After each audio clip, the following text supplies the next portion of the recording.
Good afternoon, ladies and gentlemen, and welcome to another video from realtalltravels. So it's a nippy day today. Had a lot of snow yesterday, and now there's lots of ice to watch out for. So it's very, very slippy today. I've almost gone over on my arse a few times because there's black ice underneath and there's snow on top. So we have to be very careful. It's not too bad down here, but once you get down the side streets, and it's treacherous. So everybody, it's very dangerous for the babushki and dedushki at this time of year, because if they slip and fall over, that could be their last fall, you know. But I tell you what, these babushkas seem to be very proficient on ice. I think they've got a low center of gravity because they're quite short and podgy, you know, so it's difficult for them to fall over. Whereas me, you know, almost 2 meters tall, the bigger they are, the harder they fall. And I can go over like a sack of potatoes. Another thing, everybody, if a babushka falls over, she's just going to bounce and jump straight back up again. Anyway, everybody, the city of St. Petersburg is doing its best to sort out the condition on the pavements here. You see some blokes and they've got ice picks, big ice picks, and they're hacking away at the ice on the pavements. I think it's mostly outside private businesses they do that, and they're also laying down salt, but not everywhere. So it's a big city, St. Petersburg. It's the third biggest city in Europe, so they can't salt everywhere, so they're just going to do the main areas, and that's it pretty much. Today I'm not going to get too carried away while I'm filming, so I'm not going to walk too fast. I'm going to kind of totter around and talk to you. Now everybody, the topic for today's video is Russia dangerous? All words to that effect. I haven't decided on the title yet. I don't think I've made a video on this subject before, but it's an important video to make because I do get a lot of people asking me. They say things like in my comments, I would love to go to Russia, but as an American I would get kidnapped, thrown in the back of a van and taken to the Kremlin to be used as a bargaining chip.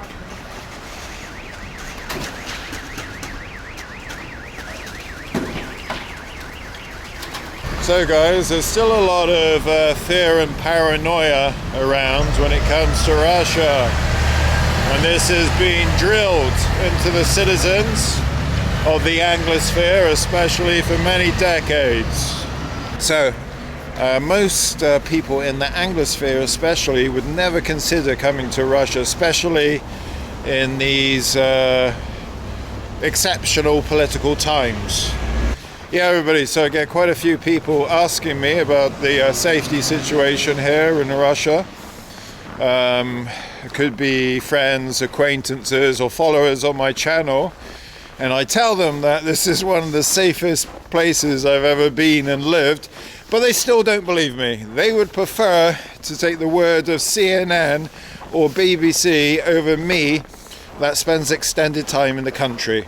I think in the past I also had the impression that Russia was a fairly dangerous country. I remember when I was living in Ukraine, I was asking some people who'd been to this country about the situation here, and I think a couple of them told me it's a bit more dangerous than in Ukraine. But we have to bear in mind that was about 10 years ago, and things have changed a lot since then. Because in Russia, alcohol consumption is going down considerably. So people are switching vodka for caramel lattes and following health trends on social media. And yeah, more and more people are spending time on the internet. So social media and the internet's a kind of pacifier. So I think it's making people more chilled out. And when they're spending more time on the internet, they're not on the streets looking for trouble. Now everybody, if we go back, way back to the 1990s, and Russia was a very different place. The Soviet Union dissolved in 1991, and the years that followed that were very tumultuous in this country. So a lot of people were trying to figure out how to make a living for themselves because the Soviet system collapsed. So there were a lot of bandits in Russia, gangs of bandits, gun crime, murders, you name it. So today it's nothing like that at all. Now everybody, the reason for some of this fear and paranoia when it comes to traveling to Russia are some fairly recent cases of people like Brittany Griner. Now, for those of you who are not familiar with Brittany Griner, Brittany is a basketball player, an American basketball player who went to Russia, and Brittany decided it would be a good idea if she took some kind of medicinal marijuana with her. I think it was like some kind of, I'm not familiar with these things, but some weed liquid in one of these vaporizers or something like that. So everybody, Brittany arrived into Russia, and no doubt they checked Brittany's little device thing and found some cannabis oil inside. I've seen a bit of video of this Brittany Griner, and Brittany is 6'9" tall, looks like a bloke, talks like a bloke, sounds like a bloke, walks like a bloke, so I've put her down as probable bloke. Now, also worth knowing that Brittany Griner is cisgender. Now, I've got no idea what cisgender is, and I have no intention of educating myself either. Now, everybody, there's also a Russian guy called Victor Bout. Now, Victor Bout is, or was, an international weapons dealer, okay? And he was in American prison, so Russia and America decided to do a swap. I mean, what a swap. A major international weapons dealer with some cisgender black basketball player.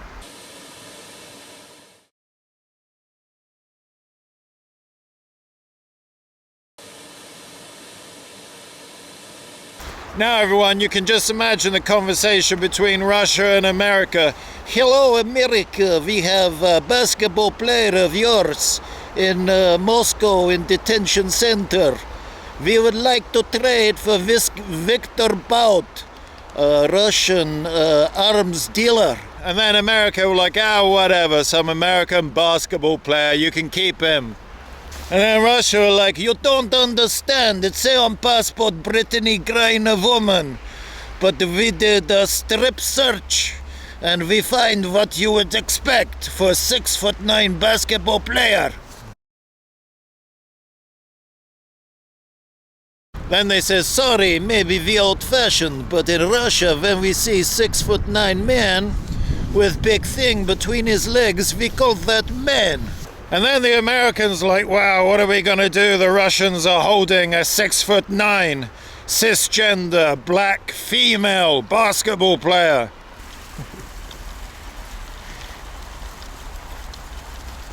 Yeah, everyone, so had this basketball player been a white heterosexual male basketball player, then he'd probably still be rotting in the Russian prison system. Yeah, everyone, so the prisoner swap was done. Brittany Griner for Victor Bout. So yeah, this was the biggest case I can think of, and it's involving drugs. And the other two cases that I've heard of are involving drugs as well. There's some English teacher who brought a bunch of weed into Moscow airport. I believe he claimed it was for medicinal purposes.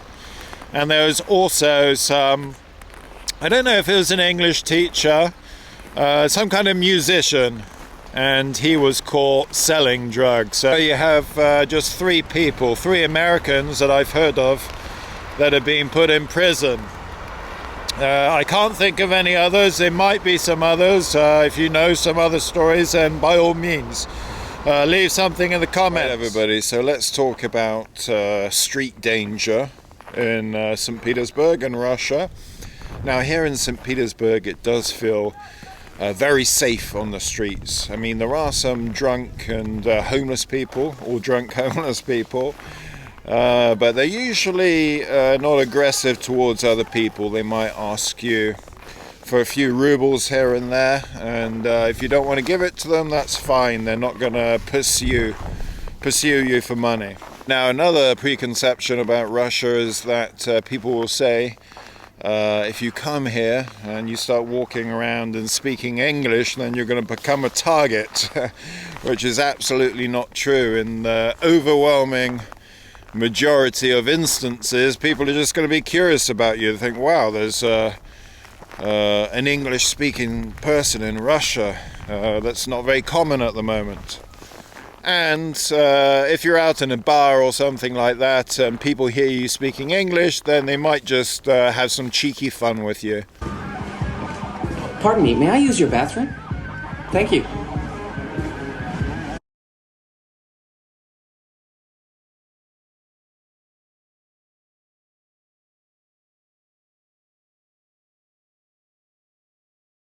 Yeah, so I don't think I've been in a single situation where I've had any negative reactions when somebody knew that I was British or that I was speaking English in public. Now, one obvious way that you could get yourself into trouble is by looking for drugs in Russia. Now, I don't know too much about the situation with drugs here, but I know they are not as ubiquitous as they are in other countries. For example, when I was back in the UK, I could smell like people smoking weed on the streets everywhere in England. Like every single day I go out and I can smell it. Here, I don't smell it at all. I've no doubt that it's people smoke weed here, but they do it very discreetly, probably at home or wherever. And as for hard drugs, again, I don't really know. I'm sure that heroin is a bit of a problem in this country, but I'm guessing quite a lot less so than in other countries, again, like the UK. So if you're coming to Russia and you're going some dodgy neighborhoods looking for drugs, then God help you, because anything could happen to you, just like in many other countries. Now, I did hear a story a couple of days ago, everybody. I saw it in the news about a massive haul of cocaine that was found in the port here in St. Petersburg. Apparently it had come from somewhere like Nicaragua. Now, I think the Nicaraguans are not very good at geography. They don't know the difference between Ukraine and Russia. So it turned out this massive pile of cocaine was actually Zelensky's monthly supply. So yeah, guys, don't go looking for drugs in Russia, please, because the alcohol is cheap here and you have some very beautiful girls, so you don't need it, unlike in the UK. Oh, I know what you're thinking, everybody. Tall Travels, you're almost 2 meters tall and you're tough as nails, which is absolutely true, of course. So if you're not like that, then you know, you just gotta walk with some confidence on the street. So if you're walking up to some sketchy people, just stand tall, puff your chest out, and show him who's boss. Here we are again on Nevsky Prospect, everybody. At night time, what's the time? Almost 9 o'clock. So you can see, as usual, everything is very civilized, apart from the traffic. Now that's one thing you've got to be a bit careful of in Russia.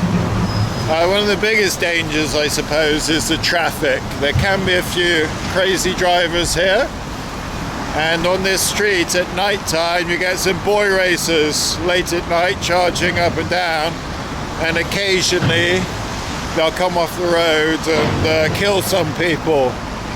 Not too often, thankfully. And you also have to watch out for taxi drivers in this country. Now, as I've said in previous videos, taxis are very cheap in this country. So Yandex, you know, the starting fare is about £1 or something like that. But these are usually, you know, bad drivers in bad cars, so the cutting costs in every conceivable way. So you ought to consider not taking the cheapest option, but going for comfort class, which is a bit more expensive, but still cheap, and you've got a nicer car, a better driver, and things have a higher chance of turning out well for you. Now, also worth mentioning that, of course, now I'm in the center of the city, but with like many other big cities, if you go, if you go into some of the suburbs, then things can be a little bit more different. So you ought to use a bit more caution if you go into the suburbs. Also, if you're a woman, then naturally you're going to be taking more precautions than if you're a man. And like I said in a previous video, everybody, if you like to have a drink, then don't walk home at 2 o'clock in the morning when you're really drunk. Just get a taxi, for Christ's sake, because like I said, they're cheap here, so you've got no excuse. Otherwise, you look like a weak target, and there will be people looking to take advantage of you.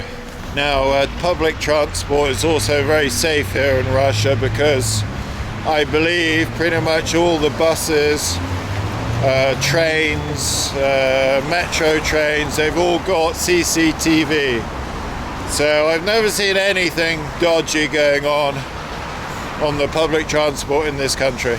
So to summarize, everybody, Russia is a safe country to visit for foreigners, but as with anywhere, you should take sensible precautions. So the number one thing that's going to happen to you here, if something does happen to you, if you're coming in winter, is of course what I was talking about at the start of the video, slipping on the ice. So make sure you've got your insurance sorted out for when you come here, in case you do slip up and break your knee or something like that. Right, everybody, so if you want to come to Russia but your mum won't let you, then make sure you show her my channel. Make sure she likes and subscribes. And if she's still not convinced, then I can offer my services as a personal bodyguard for a very reasonable fee. Okay, so nice to see you again, everybody. Take care, and I'll see you in the next video. Bye-bye.